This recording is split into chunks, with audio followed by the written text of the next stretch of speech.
আসসালামু আলাইকুম ওয়া রাহমাতুল্লাহি ওয়া বারাকাতুহু। বিসমিল্লাহ ওয়ালহামদুলিল্লাহ ওয়াসসালাতু ওয়াসসালামু আলা রাসূলিল্লাহ ওয়া আলা আলিহি ওয়া আসহাবিহি ওয়া মান ওয়ালা।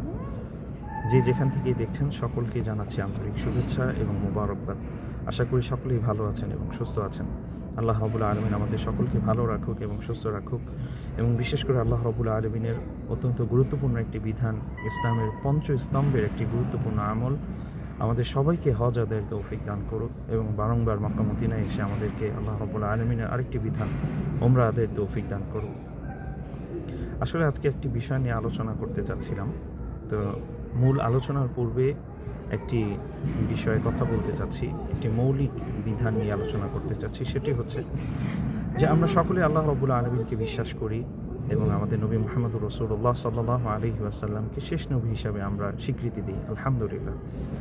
এবং আমরা আমাদের মৃত্যু পরবর্তী যে জীবন, সেখানে জান্নাত এবং জাহান্নাম বলে দুটি জায়গা রয়েছে, আমরা সেটাকেও বিশ্বাস করি এবং আমরা প্রত্যেকে জান্নাতি হতে চাই। এবং কিভাবে আমরা জান্নাতি হতে পারবো, এই ব্যাপারে আমাদের প্রিয় নবী জনাবে মুহাম্মদুর রাসূলুল্লাহ সাল্লাল্লাহু আলাইহি ওয়াসাল্লাম তিনি ইরশাদ করে গিয়েছেন, কুল্লু উম্মতি ইয়াদখুলুনাল জান্নাহ, আমার প্রতিটি উম্মতি জান্নাতি হতে পারবে, জান্নাতে প্রবেশ করবে, ইল্লা মান আবা, তবে যে আমাকে অস্বীকার করবে সে ব্যতীত। আল্লাহ রাসূল সাল্লাল্লাহু আলাইহি ওয়াসাল্লামকে আবার কে অস্বীকার করবে? বিষয়টি অত্যন্ত আশ্চর্যজনক। আসলে এই বিষয়গুলো এরকম যে আমরা আসলে মনে করি যে আমি তো আল্লাহ রাসূল সাল্লাল্লাহু আলাইহি ওয়াসাল্লামকে অস্বীকার করছি না, কিন্তু আমার অ্যাক্টিভিটিস প্রুফ করছে যে আমি আল্লাহ রাসূল সাল্লাল্লাহু আলাইহি ওয়াসাল্লামকে অস্বীকার করছি। এজন্য এরকমভাবে আশ্চর্য হয়ে সাহাবা ইকরাম রাদিয়াল্লাহু তাআলা আনহুম আজমাইন প্রশ্ন করেছেন, মান আবা ইয়া রাসূলুল্লাহ, আপনাকে আবার কে অস্বীকার করবে? তখন রাসূলুল্লাহ সাল্লাল্লাহু আলাইহি সাল্লাম বললেন, মান আতাআনি দাখালাল জান্নাহ, যে আমাকে অনুসরণ করবে সে জান্নাতি হবে। ওয়া মান আসানি ফাকাদ আবা, আর যে আমাকে আমার নাফরমানি করবে, অর্থাৎ আমি তাদেরকে যে নির্দেশনা দিয়ে গিয়েছি, আমার যে সুন্নাহ রেখে গিয়েছি, এগুলো বাদ দিয়ে তারা দিনের মধ্যে নতুন নতুন অনেক সুন্নাহ আবিষ্কার করবে, অনেক বেদাত আবিষ্কার করবে, আর তারাই আমাকে অস্বীকার করবে এবং তারাই জান্নাতে যেতে পারবে না। আহাদানাল্লাহু ওয়া ইয়্যাকুম, আল্লাহ রাব্বুল আলামিন আমাদের সকলকে হেফাজত করুক। তাই আমরা যদি জান্নাতি হতে চাই, যদি কি আমরা সবাই জান্নাতি হতে চাই, আর এই জান্নাতি হতে যদি আমরা চাই বা জান্নাতি হতে চাইলে আমাদের অবশ্যই আমাদের প্রিয় নবী জনাবে মুহাম্মদুর রাসূলুল্লাহ সাল্লাল্লাহু আলাইহি ওয়াসাল্লামের সুন্নাহকে অনুসরণ করতে হবে। এখন আমার মূল আলোচনা যেটি হচ্ছে যে আমাদের বর্তমানে আমরা রবিউল আউয়াল মাসে আমরা পদার্পণ করেছি এবং অল্প কিছুদিন পরেই 12ই রবিউল আউয়াল আসছে, এবং এই 12ই রবিউল আউয়ালকে কেন্দ্র করে আমাদের বাংলাদেশ সহ পৃথিবীর বিভিন্ন জায়গায় নানান ধরনের বেদাত আমরা দেখতে পাই, এবং এর মধ্যে অত্যন্ত ভয়াবহ যে বেদাত সেটা হচ্ছে ঈদে মিলাদুন্নবী পালন করা। আচ্ছা, আমি প্রথমে আমার সব কথা আমি বাদ দিয়ে দিলাম। আমাদের যেটা দেখতে হবে যে আল্লাহ রাসূল সাল্লাল্লাহু আলাইহি ওয়াসাল্লাম এই ঈদে মিলাদুন্নবী পালন করেছে কিনা, এটা হচ্ছে ফার্স্ট অফ অল। আমাদের দেখতে হবে যে আল্লাহ রাসূল সাল্লাল্লাহু আলাইহি ওয়াসাল্লাম ঈদে মিলাদুন্নবী পালন করেছে কিনা। আমরা যদি দেখি তাহলে কি দেখতে পাবো? লাম ইয়াহতাফিলিন নবী সাল্লাল্লাহু আলাইহি ওয়াসাল্লাম বিমাউলিদিহি, যে আল্লাহ রাসূল সাল্লাল্লাহু আলাইহি ওয়াসাল্লাম কখনোই তিনি তার জন্মদিবস তিনি পালন করেননি, এমনকি যে এটার কোনো প্রমাণই নেই। লাম ইউথবাত ওয়া লাম ইউনকাল মিনান নবী সাল্লাল্লাহু আলাইহি ওয়াসাল্লাম, যে এই ব্যাপারে আল্লাহ রাসূল সাল্লাল্লাহু আলাইহি ওয়াসাল্লাম থেকে কোনো কিছু প্রমাণিতও নয় এবং তার থেকে কোনো কিছু বর্ণিতও হয়নি। তাহলে কিন্তু আমরা দেখতে পাই যে আল্লাহ রাসূল সাল্লাল্লাহু আলাইহি ওয়াসাল্লাম নিজেও আমল করেননি এবং তার থেকে এরকম কোনো বর্ণনাও নেই। এরপর আমরা যদি দেখি যে আল্লাহ রাসূল সাল্লাল্লাহু আলাইহি ওয়াসাল্লামের পরবর্তী যেই যুগটি ছিল সাহাবা ইকরাম রাদিয়াল্লাহু তাআলা আনহুম আজমাইনদের যুগ, কেউ বলতে পারবে না যে খুলাফায়ে রাশিদিন আবু বকর, ওমর, উসমান, আলী রাদিয়াল্লাহু তাআলা আনহুম আজমাইন সহ অন্যান্য কোনো সাহাবা ইকরাম এই ঈদে মিলাদুন্নবী পালন করেছে কিনা, এই ব্যাপারে কোনো বর্ণনা পাওয়া যায় না। যদি পাওয়া যেত তাহলে আমরা সেটা মানতে বাধ্য ছিলাম, কারণ আল্লাহ রাসূল সাল্লাল্লাহু আলাইহি ওয়াসাল্লাম বলেছেন যে আলাইকুম বিসুন্নতি ওয়া সুন্নাতিল খুলাফায়ে রাশিদিন আল মাহদিয়িন তামাসসাকু বিহা ওয়া আদ্দু আলাইহা বিন-নওয়াজিদ, যে তোমরা আমার এবং আমার যারা সাহাবা ইকরাম রয়েছে তাদের সুন্নতকে তোমরা আঁকড়ে ধরো, সেটার উপর আমল করো এবং সেটাকে তোমরা শক্ত করে ধরে রাখো। যে আমরা যদি আল্লাহ রাসূল সাল্লাল্লাহু আলাইহি ওয়াসাল্লামের সাহাবা ইকরাম থেকেও আমরা কোনো দলিল পেতাম বা তাদের থেকে আমরা কোনো ইতিহাস পেতাম যে তারা এই দিনটাকে গুরুত্ব দিয়েছেন, এই দিনে বিশেষ কোনো আমল করেছেন, তাহলে আমরা সেটা মেনে নিতে পারতাম। কিন্তু সেই ব্যাপারে কোনো ঐতিহাসিক বর্ণনা পাওয়া যায় না এবং সুন্নাহর মধ্যে তো এরকম কোনো কিছুই পাওয়া যায় না। তাই অবশ্যই আমাদের এই বিষয়গুলো লক্ষ্য করা উচিত এবং সচেতন হওয়া উচিত। এবং এরপরে যদি আমরা আরেকটি বিষয় লক্ষ্য করি যে আল্লাহ রসুল সাল্লাল্লাহু আলাইহি ওয়াসাল্লামের ঈদে মিলাদুন্নবী হিসেবে আমরা যে 12ই রবিউল আউয়ালকে আমরা নির্ধারণ করেছি, আল্লাহ রসুল সাল্লাল্লাহু আলাইহি ওয়াসাল্লাম কি আদৌ এই দিনে জন্মগ্রহণ করেছেন কিনা, এই দিনটিকে আসলেই আল্লাহ রসুল সাল্লাল্লাহু আলাইহি ওয়াসাল্লামের মানে তার জন্ম দিবস কিনা, এই বিষয়টা কতটুকু মানে সঠিক, এটাও আমাদের কিন্তু যাচাই করা উচিত। আমরা যদি ইতিহাসের কিতাবগুলোর দিকে আমরা লক্ষ্য করি তাহলে আমরা দেখতে পাবো যে 12ই রবিউল আউয়াল এটা নির্ধারিত না। এই ব্যাপারে ওলামা ইকরামের অনেক মতামত রয়েছে। 9ই রবিউল আউয়ালের কথা রয়েছে, 11ই রবিউল আউয়ালের কথা রয়েছে, 12ই রবিউল আউয়ালের কথা রয়েছে, এরকমভাবে 17, 21 আরও একাধিক বর্ণনা রয়েছে। অথচ আল্লাহ রসুল সাল্লাল্লাহু আলাইহি ওয়াসাল্লাম 12ই রবিউল আউয়ালে মৃত্যুবরণ করেছেন, এই বিষয়টি অধিক শক্তিশালী এবং এই বিষয়ে অধিকাংশ ওলামা ইকরামের মত। অর্থাৎ আমরা এমন দিনে ঈদে মিলাদুন্নবী পালন করছি যেই দিন আল্লাহ রসুল সাল্লাল্লাহু আলাইহি ওয়াসাল্লাম জন্মগ্রহণ করেছেন কিনা এটা নিশ্চিত নয়, কিন্তু আল্লাহ রসুল সাল্লাল্লাহু আলাইহি ওয়াসাল্লাম সেই দিন মৃত্যুবরণ করেছেন এটা নিশ্চিত। আস্তাগফিরুল্লাহ আল আযীম। আমরা কোথায় আছি? আমাদের একটু সচেতন হওয়া উচিত, একটু চিন্তা করা উচিত, একটু সাবধান হওয়া উচিত। আমি আমার আবেগ দিয়ে এমন কিছু করছি যে কাজটা আমার ভক্তি অথবা আল্লাহ রসুল সাল্লাল্লাহু আলাইহি ওয়াসাল্লামের প্রতি ভালোবাসা তো প্রকাশ হচ্ছেই না, বরং আমার কাজটা এমন হচ্ছে যে আমি আল্লাহ রসুল সাল্লাল্লাহু আলাইহি ওয়াসাল্লামের মৃত্যুর দিনে আনন্দ উদযাপন করছি। এবার আপনি ভাবুন, যেদিন আপনার বাবা, আপনার মা অথবা আপনার আত্মীয় স্বজন মৃত্যুবরণ করেছে, সেই দিন আপনি শোক পালন না করে আনন্দ উদযাপন করছেন। এই বিষয়টি আপনার আশেপাশে যারা আছে, আপনার রিলেটিভস যারা আছে, আপনার সোসাইটিতে যারা আছে, তারা এটা কি পজিটিভলি নেবে? যদি এই বিষয়টা এরকমই না হয় তাহলে আল্লাহ রসুল সাল্লাল্লাহু আলাইহি ওয়াসাল্লামের ক্ষেত্রে কিভাবে এটা শোভনীয় অথবা এটা অনুকরণীয় হতে পারে? আল্লাহ রাব্বুল আলামিন আমাদেরকে বোঝার তৌফিক দান করুন। আসলে যেটা আমি প্রথমেই বলেছি যে আমরা যদি কোনো আমল করতে চাই তাহলে অবশ্যই এটা আমাদের কোরআন এবং সুন্নাহর দিকে তাকাতে হবে। এরপর দেখতে হবে যে সাহাবা ইকরাম রাদিয়াল্লাহু তাআলা আনহুম আজমাইন করেছেন কিনা। যদি এই বিষয়গুলো তাদের থেকে সাব্যস্ত না হয় তাহলে কিন্তু আমরা কোনোভাবেই সেটাকে আমল হিসাবে আমরা গ্রহণ করতে পারি না, অথবা এই দিন উদযাপন করার মাধ্যমে আমরা অনেক সোয়াব পাবো। এমনকি শুধু তাই না, এমন অনেক এরকমভাবে জাল বর্ণনা পাওয়া যায় যে ঈদে মিলাদুন্নবীতে খরচ করা এটা অনেক সোয়াবের কাজ।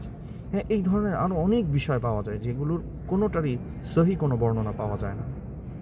তাই এই বিষয়ে আমরা সাবধানতা অবলম্বন করা এটা আমাদের জন্য অত্যন্ত গুরুত্বপূর্ণ। পাশাপাশি আমরা জানি যে আল্লাহ রাসূল সাল্লাল্লাহু আলাইহি ওয়াসাল্লাম বলেছেন, মান আহদাথা ফি আমরিনা হাযা মা লাইসা মিনহু ফাহুয়া রাদ, যে আমার এই দিনের মধ্যে যেটা নেই এটা নতুন করে যদি কেউ এই দিনের মধ্যে কোনো কিছু সংযোজন করে তাহলে সেটা প্রত্যাখ্যাত, সেটা রিজেক্টেড, সেটা গ্রহণযোগ্য নয়, সেটা অ্যাকসেপ্টেবল না। তাহলে আমরা যদি লক্ষ্য করি যে আল্লাহ রাসূল সাল্লাল্লাহু আলাইহি ওয়াসাল্লাম ঈদে মিলাদুন্নবী পালন করেনি, সাহাবা ইকরাম করেননি, তাবেঈন করেননি, আইম্মায়ে মুজতাহিদিন করেননি, হাত্তা আমাদের বর্তমান এই যুগ পর্যন্ত যারা সালফে সালেহিন ছিলেন বা আছেন, আহলুস সুন্নাহ ওয়াল জামাআতের যারা রয়েছেন, তারা কেউই এই দিনটাকে অর্থাৎ ঈদে মিলাদুন্নবী পালন করাকে তারা জায়েজ মনে করেন না। তাহলে অবশ্যই আমাদেরকে সাবধান হওয়া উচিত, সতর্ক হওয়া উচিত। আমি জানি যে আমার এই ভিডিওটা অনেকেই হয়তো দেখবেন, হতে পারে আপনি কোনো খানকার মুরিদ, অথবা আপনি হতে পারেন কোনো পীর, আপনি হতে পারেন মানে যে কোনো মতাদর্শের, যে কোনো মানে দলের চিন্তাধারার হতে পারে। আমি এজন্য কোনো নির্দিষ্ট দল, কোনো নির্দিষ্ট মতাদর্শ অথবা কোনো নির্দিষ্ট পীর বা মুরিদ নিয়ে আমি কোনো কথা বলতে চাচ্ছি না। আমি বলতে চাচ্ছি যে আমরা সকলেই মুসলমান। আর আল্লাহ রাব্বুল আলামিন কি বলেছেন, ইন্নামাল মুমিনুনা ইখওয়া, যে প্রত্যেক মুসলমান হচ্ছে ভাই ভাই। আল মুসলিমু আখুল মুসলিম, এক মুসলমান আরেক মুসলমানের ভাই। আপনি যেই হন না কেন, আপনি যদি আল্লাহকে বিশ্বাস করেন, পরকালকে বিশ্বাস করেন, আপনি মুসলিম, আমিও মুসলিম, তাহলে আমরা হচ্ছি একে অপরের ভাই ভাই। তাই আমি সকলকে অনুরোধ করব যে আমরা অত্যন্ত ভদ্রতার সাথে, শালীনতার সাথে এবং মানে কি বলে যে হিকমতের সাথে আমরা আলোচনা করার চেষ্টা করব, কথা বলার চেষ্টা করব। তাই আমরা যদি আমাদের ভিতরে যদি ঈমান থাকে তাহলে আমরা অবশ্যই এই বিষয়গুলো নিয়ে যাচাই করব, আমরা ফিকির করব, আমরা দেখব যে কোরআনে আছে কিনা।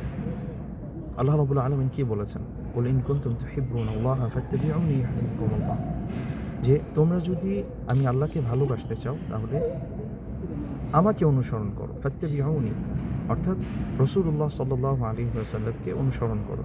আমরা যদি রাসূলুল্লাহ সাল্লাল্লাহু আলাইহি ওয়াসাল্লামকে অনুসরণ করি, তবেই আমরা প্রকৃতপক্ষে রাসূলুল্লাহ সাল্লাল্লাহু আলাইহি ওয়াসাল্লামকে ভালোবাসতে পারবো। আর আমরা যদি রাসূলুল্লাহ সাল্লাল্লাহু আলাইহি ওয়াসাল্লামকে ভালোবাসতে পারি, তবেই আমরা আল্লাহ রাব্বুল আলামিনের ভালোবাসা পাবো। আল্লাহ রাব্বুল আলামিনকে প্রকৃত ভালোবাসা যেটা, এটা সাব্যস্ত হবে। তাই এই ক্ষেত্রে আমাদের অত্যন্ত সতর্ক হওয়া এবং সচেতন হওয়া উচিত। আমি এমনভাবে রাসূলুল্লাহ সাল্লাল্লাহু আলাইহি ওয়াসাল্লামের প্রতি ভালোবাসা আমি প্রকাশ করছি, যেটা ভালোবাসা হচ্ছে না, বরঞ্চ এটা নাফরমানি হচ্ছে, সেটা বেদাত হয়ে যাচ্ছে। এ বিষয়ে আমাদের সাবধান হওয়া উচিত। শুধু তাই না, বর্তমানে আমরা দেখতে পাচ্ছি, যেহেতু অনলাইনের যুগ, অনেকেই এই ঈদে মিলাদুন্নবীকে কেন্দ্র করে গান বাজাচ্ছে, ডেকসেট দিয়ে গান বাজাচ্ছে, নাউযুবিল্লাহি মিন যালিক। এরকমভাবে পুরুষ নারী একসাথে মিলে নাচানাচি করছে, নাউযুবিল্লাহি মিন যালিক। এবং আমাদের বাংলাদেশে, আপনারা হয়তো আমার চেয়ে আরও ভালো জানবেন, আমাদের বাংলাদেশে অনেক জায়গায় আছে, অনেক খানকা, অনেক মাজারের মধ্যে এই ঈদে মিলাদুন্নবীকে কেন্দ্র করে নানান বয়াতিকে নিয়ে আসা হয়, অনেক মহিলা গায়িকাকে নিয়ে আসা হয় এবং রাতভর গান বাজানো হয়, এমনকি বাদ্যযন্ত্রের মাধ্যমে গান বাজিয়ে সারা রাত এরকমভাবে গুনাহের মধ্যে এই রাতটাকে অতিবাহিত করা হয়। আহাদানাল্লাহু ওয়া ইয়াকুম, হাফিজানাল্লাহু ওয়া ইয়াকুম। আল্লাহ রাসূল সাল্লাল্লাহু আলাইহি ওয়াসাল্লাম বলেছেন, আল্লাহ আমাকে দুনিয়াতে প্রেরণ করেছে এই বাদ্যযন্ত্রকে নিশ্চিহ্ন করে দেওয়ার জন্য। অথচ আমরা আল্লাহ রাসূল সাল্লাল্লাহু আলাইহি ওয়াসাল্লামের নামে, এমনকি তার জন্মদিবস বানিয়ে আমরা সেই দিন এমন কাজ করছি, যেই কাজ আল্লাহ রাসূল সাল্লাল্লাহু আলাইহি ওয়াসাল্লাম কখনো করেনি, যেটা তিনি সহ্য করতে পারেননি, এবং যেই কাজগুলোকে নিশ্চিহ্ন করার জন্য তিনি দুনিয়াতে এসেছেন। আমরা একবারও কি চিন্তা করেছি, ভেবেছি? আমরা আসলে যখন কোরআনের কথা বলা হয়, হাদিসের কথা বলা হয়, আমরা সেটাকে উড়িয়ে দিই। আমরা বলি যে আমাদের পীররা কি বুঝেন না, আমাদের কি বলে যে খানকায় যারা এত দীর্ঘ বছরের পর বছর ধরে করে আসছে, তারা কি কিছুই জানে না? আমাদের সাবধান হওয়া উচিত। আর বিশেষ করে আমরা যদি লক্ষ্য করি যে এই প্রথম এটা কবে আবিষ্কার হলো, তাহলে আমরা দেখতে পাবো যে 4th শতাব্দীতে, 300 বছর পর, 900 খ্রিস্টাব্দের পরে এই কোনো এক ব্যক্তি এটি করেছেন। মুজাফফর আবু সাঈদ এরকম নামের একজন, তিনি এই কাজটি করেছেন, যেটি আল্লাহ রাসূল সাল্লাল্লাহু আলাইহি ওয়াসাল্লামের প্রায় 300 বছর পর। অর্থাৎ আমরা কোরআন বাদ দিয়ে, হাদিস বাদ দিয়ে, সাহাবা ইকরামের আমল বাদ দিয়ে, তাবেঈন, আইম্মায়ে মুজতাহিদিনদের সবার সব কিছু বাদ দিয়ে আমরা 900 খ্রিস্টাব্দের পর, আল্লাহ রাসূল সাল্লাল্লাহু আলাইহি ওয়াসাল্লামের প্রায় 300 বছর পর কোনো এক ব্যক্তি এই ধরনের প্রচলন চালু করেছে, আমরা তার অনুসরণ করছি। আর সবচেয়ে বড় কথা, আপনারা যদি ইতিহাস নিয়ে ঘাটাঘাটি করেন, এই ঈদে মিলাদুন্নবী নিয়ে ঘাটাঘাটি করেন, তাহলে আপনারা দেখতে পাবেন যে মূলত এই প্রচলনগুলো, ঈদে মিলাদুন্নবী, তারপরে এই যে আশুরার সময় যেই শোক দিবস হিসেবে পালন করা হয়, এই কাজগুলোর প্রবর্তক কারা? এই কাজগুলো করেছে যারা শিয়া, তারা করেছে। অথচ দেখুন, আমরা মানে না জানার কারণে, আমরা সঠিক ইতিহাস না জানার কারণে আমরা শিয়াদের অনুসরণ করছি, আল্লাহ রাসূল সাল্লাল্লাহু আলাইহি ওয়াসাল্লাম এবং সাহাবা ইকরামের সুন্নাহকে বাদ দিয়ে। আর যারা এই বিষয়গুলো বলছে, আমরা তাদেরকে বলছি যে তারা ওয়াহাবি, তারা এই সেই নানান কথা আমরা বলছি। অনেকে হয়তো বলতে পারেন যে আমি হয়তো আপনাদেরকে বলছি যে কোরআন মানেন, সুন্নাহ মানেন, সাহাবা ইকরাম মানার দরকার নেই, মাযহাবের ইমামদের মানার দরকার নেই। না, আলহামদুলিল্লাহ যে আমরা এই মদিনাতে আসার পর এবং মদিনা বিশ্ববিদ্যালয়ে পড়ালেখা করছি, আলহামদুলিল্লাহ প্রায় আমাদের ক্লাসে এটা বলা হয় যে আমরা কোরআন এবং সুন্নাহকে অনুসরণ করব আলা মানহাজি সালাফিস সালেহ, আলা মানহাজি আহলে সুন্নাহ ওয়াল জামাআহ।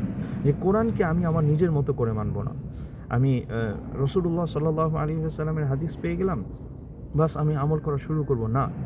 আমরা অবশ্যই কোরআন এবং সুন্নাহর উপর আমল করব, যেভাবে সাহাবা ইকরাম আমল করেছেন, যেভাবে তাবেঈন আমল করেছেন, যেভাবে মাযহাবের ইমামগণ আমল করেছেন, এবং আজ পর্যন্ত যারা আহলুস সুন্নাহ ওয়াল জামাআহ, যারা উলামা ইকরাম আছেন, তারা যেভাবে আমল করেছেন, তাদের যে সিদ্ধান্ত, আমরা এটাকে অনুসরণ করব, আমরা সেটাকে অনুকরণ করব।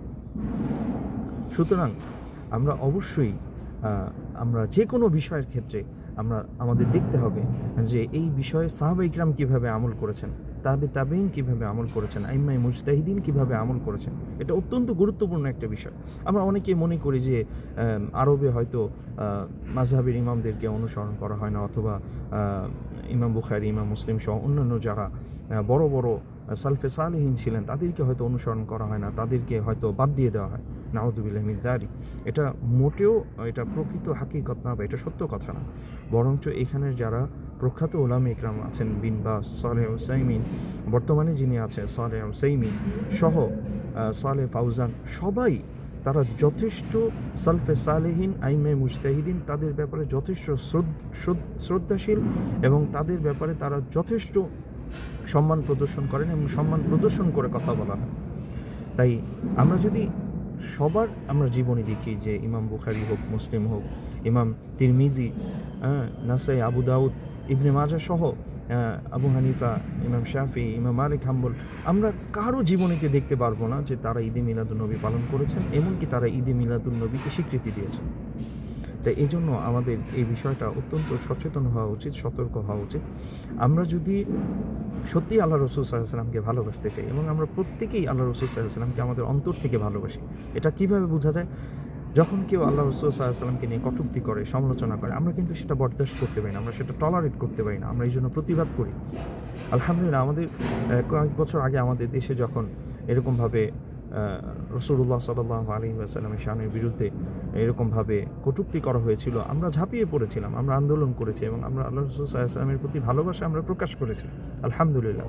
কিন্তু আমরা যদি সত্যি আল্লাহ রাসূল সাল্লাল্লাহু আলাইহি ওয়াসাল্লামকে ভালোবাসতে চাই, তাহলে আমাদের কী করতে হবে? আল্লাহ রাসূল সাল্লাল্লাহু আলাইহি ওয়াসাল্লাম নিজেই বলে গিয়েছেন, মান আহাব্বা সুন্নতি ফাকাদ আহাব্বানি, যে আমার সুন্নতকে ভালোবাসবে সে আমি নবীকে ভালোবাসবে। অর্থাৎ যে আমার সুন্নতকে ভালোবাসলো সে যেন আমি মুহাম্মদ সাল্লাল্লাহু আলাইহি ওয়াসাল্লামকে ভালোবাসলো। সুবহানাল্লাহি বিহামদিহি। ওয়ামান আহাব্বানি কানা মাই ফিল জান্নাহ, আর যে আমাকে ভালোবাসলো কানা মাই ফিল জান্নাহ, সে আমার সাথে জান্নাতে থাকবে। সুবহানাল্লাহি বিহামদিহি। অর্থাৎ আমি যদি আল্লাহ রাসূল সাল্লাল্লাহু আলাইহি ওয়াসাল্লামের সাথে জান্নাতে থাকতে চাই, এর আগে আমি বলেছিলাম যদি আমরা জান্নাতি হতে চাই, আর এখন বলছি আমরা যদি জান্নাতি হয়ে আল্লাহ রাসূল সাল্লাল্লাহু আলাইহি ওয়াসাল্লামের সাথে থাকতে চাই, তাহলে অবশ্যই আমাদেরকে আল্লাহ রাসূল সাল্লাল্লাহু আলাইহি ওয়াসাল্লামের সুন্নাহকে অনুসরণ করতে হবে, আল্লাহ রাসূল সাল্লাল্লাহু আলাইহি ওয়াসাল্লামের সুন্নাহকে আমাদের আঁকড়ে ধরে রাখতে হবে। এই সমস্ত ঈদে মিলাদুন্নবী পালন করা, এই চিন্তাধারা বাদ দিয়ে আল্লাহ রাসূল সাল্লাল্লাহু আলাইহি ওয়াসাল্লাম কীভাবে সালাত আদায় করতেন, কীভাবে তিনি খাওয়া দাওয়া করতেন, কীভাবে তিনি ঘুমাতেন, কীভাবে তিনি রাষ্ট্র পরিচালনা করতেন, কীভাবে তিনি নেতৃত্ব দিতেন, কীভাবে তিনি পিতা হিসাবে তিনি সংসারের কাজ করেছেন, কীভাবে তিনি তার স্ত্রীর সাথে তিনি আচার ব্যবহার করেছেন, কীভাবে তিনি তার সন্তানদেরকে লালন পালন করেছেন, আমাদের জীবনের প্রতিটি ক্ষেত্রে কীভাবে আল্লাহ রাসূল সাল্লাল্লাহু আলাইহি ওয়াসাল্লাম আমল করেছেন, এই বিষয়গুলো আমরা অনুসন্ধান করি, এই বিষয়গুলো আমরা আমল করি, তবেই আমরা আল্লাহ রাসূল সাল্লাল্লাহু আলাইহি ওয়াসাল্লামের প্রকৃত ভালোবাসা আমরা অর্জন করতে পারবো এবং আমরা জান্নাতি হতে পারবো। এবং সবচেয়ে বড় যে আমাদের অর্জন হবে সেটি হচ্ছে আমরা আল্লাহ রাসূল সাল্লাল্লাহু আলাইহি ওয়াসাল্লামের সাথে জান্নাতে আমরা থাকতে পারবো। সুবহানাল্লাহি বিহামদিহি। এই বিষয়টা আমাদের অত্যন্ত গুরুত্ব দেওয়া উচিত।